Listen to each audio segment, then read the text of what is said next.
السلام علیکم ویورز، آپ سب مسلمانوں کو میری طرف سے بہت بہت ماہ رمضان کی مبارک ہو۔ آپ اس ویڈیو میں آج جان سکیں گے روزہ کیا ہے، اس کے مقاصد کیا ہیں، روزہ آپ سے کیا چاہتا ہے، جس کے لیے روزہ رکھا ہے وہ کیا چاہتا ہے۔ اللہ تعالیٰ نے نفس امارہ کی تخلیق فرمائی تو نفس نے معرض وجود میں آتے ہی سرکشی کرنا شروع کر دی۔ اللہ پاک کے سامنے جب اسے پیش کیا گیا تو ذات باری تعالیٰ نے نفس سے پوچھا، من آنا، میں کون ہوں؟ نفس کا جواب تھا کہ میں ہوں اور تم ہو۔ حکم فرمایا کہ اس نافرمان کو گرمی سردی دھوپ کی سختیاں دو۔ یوں نفس کو 1000 سال سخت گرمی اور سخت سردی میں رکھنے کے بعد واپس لایا گیا تو موسموں کی سختی کی وجہ سے بے حال تھا، تو اللہ پاک نے وہی سوال ارشاد فرمایا، من آنا، میں کون ہوں؟ اس نے پھر جواب دیا، میں ہوں، تو ہے۔ حکم فرمایا کہ اسے اندھیر کوٹری میں جہاں دھواں ہو، تکلیف دہ بو ہو، سانس لینا دشوار ہو، وہاں بند کر دو۔ یوں نفس کو پھر 1000 سال اندھیرے دھویں کی اذیت دی گئی، پھر واپس لانے کا حکم دیا تو نفس کھانستا ہکلاتا حاضر ہوا۔ پھر پوچھا گیا کہ من آنا، میں کون ہوں؟ نفس نے پھر جواب دیا، میں ہوں، تم ہو۔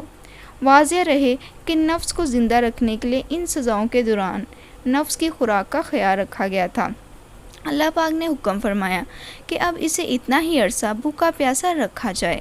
یوں نفس کو پھر 1000 سال بھوکا رکھا گیا۔ پھر فرشتوں کو حکم ہوا کہ نفس کو حاضر کیا جائے۔ اب کی بار نفس لاغر اور نحیف ہو چکا تھا، نہ چلنے کی طاقت، نہ بولنے کی ہمت، سب غرور، سب توانائیاں ختم ہو چکی تھیں۔ رینگتے ہوئے اللہ پاک کی بارگاہ میں حاضر ہوا تو ذات باری تعالیٰ نے پھر سوال کیا کہ من آنا، میں کون ہوں؟ اب کی بار نفس کا جواب مختلف تھا۔ ہاتھ باندھ کر روتے ہوئے عرض کی کہ آپ میرے پروردگار ہیں اور میں آپ کا کمزور اور عاجز بندہ ہوں۔ روزے کو عربی میں صوم کہتے ہیں۔ صوم کے معنی ہے رک جانے کے، اور اصطلاح شریعت میں صبح صادق سے لے کر غروب آفتاب تک کھانے پینے اور شہوانی خواہشات کے رکے رکھنے کا نام روزہ ہے۔ اگر یہ بھوک پیاس اور نفسانی خواہشات سے رکے رہنا اللہ کے حکم اور رسول اللہ صلی اللہ علیہ وسلم کے طریقہ کے مطابق ہو تو یہ اسلامی روزہ ہے اور اللہ کے ہاں قابل اجر و ثواب ہے۔ اور اگر یہ بھوک پیاس اور جذبات جنسیہ سے رکے رہنا اور اپنے کسی خیال یا نفسانی خواہشات یا کسی طبیب معالج کے کہنے اور مخص ریاضت اور مشقت کا عادی بننے کے لیے ہے تو یہ اسلامی روزہ نہیں ہے، کیونکہ روزے کا اصل مقصد اللہ کا قرب اور تقوی حاصل کرنا ہے۔ سابقہ مذاہب الہامی اور غیر الہامی روزہ کو ایک عبادت و فرضیہ سمجھتے ہیں، تو اسلام جو کہ دین فطرت ہے اسے کیسے نظر انداز کر سکتا تھا؟ ہر عاقل و بالغ مسلمان مرد و عورت پر امیر ہو یا غریب رمضان المبارک کے روزے فرض کیے گئے ہیں، جیسا کہ قرآن پاک میں اللہ پاک ارشاد فرماتا ہے، ترجمہ، اے ایمان والو، تم پر روزے فرض کیے گئے جیسے کہ اگلوں پر فرض تھے کہ کہیں تم کو پرہیزگاری ملے۔ اسی طرح شعبان کے ماہ کے آخری ایام میں رسول کریم صلی اللہ علیہ وسلم نے خطبہ ارشاد فرمایا، اے لوگو، تمہارے پاس عظمت و برکت والا مہینہ آ رہا ہے، وہ مہینہ جس میں ایک رات 1000 مہینوں سے بہتر ہے۔ اس کے روزے اللہ تعالیٰ نے فرض فرمائے اور اس کی رات کے قیام کو سنت فرمایا۔ روزہ کے 3 درجے ہیں۔ نمبر 1، عام روزہ، جس میں آدمی روزہ کی نیت سے دن بھر کھانے پینے اور جماع سے باز رہے۔ نمبر 2، خاص روزہ، جس میں آدمی دن بھر کھانے پینے کے علاوہ اعضائے ظاہرہ کو جملہ کبائر و صغائر سے باز رکھے، یعنی گناہوں سے باز رہے۔ نمبر 3، خاص الخاص روزہ، اس روزہ میں انسان صرف اللہ کی یاد میں مشغول رہتا ہے، تمام دنیاوی پریشانیوں علائشوں سے دور اللہ کی یاد میں رہتا ہے۔ نبی کریم صلی اللہ علیہ وسلم نے ارشاد فرمایا کہ 5 باتیں روزہ فاسد کر دیتے ہیں: جھوٹ، غیبت، چغلی، جھوٹی قسم اور شہوت سے دیکھنا۔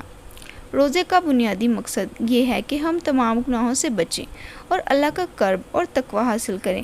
اس ایک ماہ میں ہم اپنی زندگی کو گناہوں سے پاک کر کے آگے آنے والی زندگی کو سنواریں اور آخرت کی فکر کریں اور آخرت کی تیاری بھی۔ بخاری مسلم کی حدیث ہے، اللہ پاک نے فرمایا، روزہ خاص میرے لیے ہے اور میں خود اس کا اجر دوں گا۔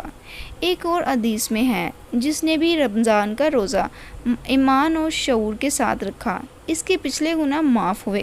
اور روزہ کے چند آداب ہیں: پیٹ کو بھوکا پیاسا رکھنا تاکہ جسمانی قوت کمزوری پیدا ہو تو نفس پر قابو پایا جا سکے۔ روزہ رکھنے کے لیے سحری کھائی جائے اور افطاری میں جلدی کی جائے۔ نبی کریم صلی اللہ علیہ وسلم نے ارشاد فرمایا کہ روزہ رکھنے کے لیے سحری کھاؤ کیونکہ سحری کھانے میں برکت ہے۔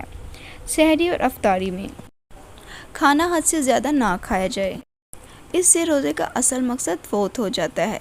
حالت روزہ میں گناہوں سے بچا جائے۔ نبی کریم صلی اللہ علیہ وسلم نے فرمایا، جو شخص روزہ کی حالت میں جھوٹ نہ چھوڑے اور نہ جھوٹ پر عمل کرنا چھوڑے، اس کا کھانا پینا چھوڑنے کی اللہ تعالیٰ کی بارگاہ میں کوئی منظوری نہیں ہے۔ اللہ پاک ہم سب کو ماہ رمضان کی برکتیں، سعادتیں سمیٹنے اور سعادتیں بانٹنے کی توفیق عطا فرمائے، آمین۔ آپ کو میری یہ آج کی ویڈیو کیسی لگی؟ کامنٹ باکس میں ضرور بتائیے گا۔ میری ویڈیو کو جلدی سے لائک کر لیں اور میرے چینل کو جلدی سے سبسکرائب کر لیں۔ Thanks for watching. اللہ حافظ۔